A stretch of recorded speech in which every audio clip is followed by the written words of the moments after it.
Welcome student, good morning all of you. I hope you all are fine and safe inside your houses. आपके quarterly exams ख़त्म हो गए और you are waiting for your results. अब आपका half yearly session शुरू होगा. तो आपका हाफ ईयरली सेशन का फर्स्ट चैप्टर है चैप्टर 6, दैट इज़ डिवीजन. ठीक है, तो लेट्स स्टार्ट द चैप्टर. तो what is division? Division is equal to divisor into quotient plus remainder. अब आपको इसमें से पता होना चाहिए कि आप सिंपल डिवीजन आपने हमेशा किया है अपने लास्ट क्लासेस में. तो यहाँ पे जो 5 है दैट इज़ कॉल्ड डिवाइज़र. ठीक है, जो 29 है जिसको डिवाइड किया जा रहा है दैट इज़ कॉल्ड डिवाइडेंट. जो आंसर में आपको 5 मिला है दैट इज़ योर कोशेंट. आप इसको क्यू से ये करते हो, रिप्रेजेंट करते हो. और जो 4 जो रिमेनिंग है वो दैट इज़ कॉल्ड रिमाइंडर. ठीक है, ये इतने टर्म्स है डिवीजन में. तो यू मस्ट नो दैट कि आपको ऑलरेडी पता होंगे, लेकिन फिर भी I am just reminding. Now start the exercise 6.1. In this exercise we have fill in the blanks. ठीक है, अब 369 को डिवाइड करोगे आप किस नंबर से कि आपको आंसर में फिर 369 मिलेगा. तो 369 को आप 1 से डिवाइड करोगे तो आपको, जैसे हम मल्टीप्लाई करते थे 2 इंटू 1, वैसे ही अगर आप किसी भी नंबर को 1 से मल्टीप्लाई करोगे तो आपको आंसर में द नंबर इटसेल्फ मिलेगा.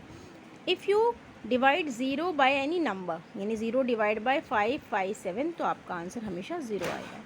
Then 1865 divide by 1865 is equal to 1, यानी एनी नंबर जिस, अगर आप सेम नंबर को एक दूसरे से डिवाइड करोगे तो आपको आंसर में 1 मिलेगा.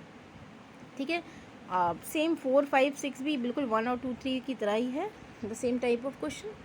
Now let's start the exercise 6.2. Divide the following. Simple division यहाँ पे आपको शो किया है. Question number 1 is 2566 divide by 12.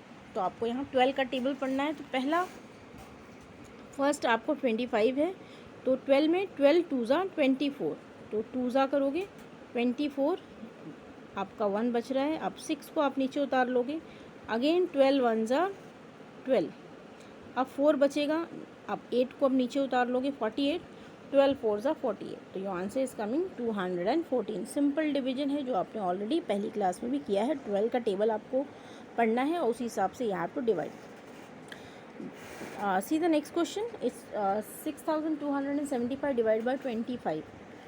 25 62 है, तो 25 2 50 होता है. तो आप करोगे 50, आपको बच रहा है 12, 7 को नीचे उतारोगे 127, तो 25 5 125. तो 1 इज़ रिमेनिंग, 2 इज़ रिमेनिंग. अब 5 को नीचे उतारोगे, अगेन 25 हो गया, तो 25 1 25. नाउ ये रिमाइंडर इज़ 0. तो ये कम्प्लीटली डिवाइड हो गया. अब आपका आंसर क्या आ रहा है? जो आंसर इज़ 251. ठीक है, अब कुछ ऐसे क्वेश्चंस देखते हैं जिसमें वो पूरी तरह से डिवाइड नहीं होता और रिमाइंडर में कुछ ना कुछ बच जाता है. Now see the question number 11.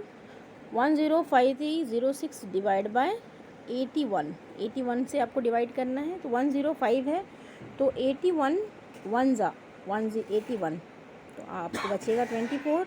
3 को नीचे उतारोगे दैट विल बी 243, तो 81 3 243. अब यहाँ पे ये क्वेश्चन देखो, अब ये 243 से तो आपका रिमाइंडर 0 हो गया. अब ये 0 जो है आप नीचे उतारोगे, तो ये स्टेप्स को फॉलो करोगे. 81 0 0. ठीक है, अब 6 को नीचे, आप एक साथ सबको नहीं उतार सकते, ये स्टेप्स होते हैं. अगर आप ऐसे करोगे तो आपके आंसर सिर्फ अब 13 आएगा, जो कि रॉन्ग होगा. ठीक है, अब 6 को अगेन 81 0 0, अब जो है रिमाइंडर में 6 आया. ठीक है, तो योर आंसर इज़ 1300. और आपके रिमाइंडर में कितना बचा है? 6. सी the next question here. Divide by 78 85453. Again 78 1 78, 7 बचेगा, 4 नीचे उतारोगे 74 है. 74 तो 78 से छोटा है. ठीक है, इट्स लेसर देन 78. तो आप क्या करोगे? पहले इसको 0 से डिवाइड करोगे. 78 0 0. अब 74 आपका नीचे आया और अब 5 को आप नीचे उतार सकते हो. अब हो गया 748. तो 78 9 होता है 702. अगेन 43 बच गया. 43 आप 3 को फिर उतारोगे 433. अब 78 5 390. तो you will have in reminder you will have 43 और आपका जो आंसर होगा वो होगा 1095। तो हमने दो टाइप के डिवीजन किए, एक सिंपल डिवीजन भी और रिमाइंडर और क्वोशिएंट के साथ वाला डिवीजन भी। I hope you all have understood. आपको प्रैक्टिस करना है, बाकी क्वेश्चंस आपको होमवर्क में करने हैं और प्रैक्टिस करोगे देन ऑल्सो आपको ये पूरी तरह से बिल्कुल अच्छे से लर्न हो जाएगा।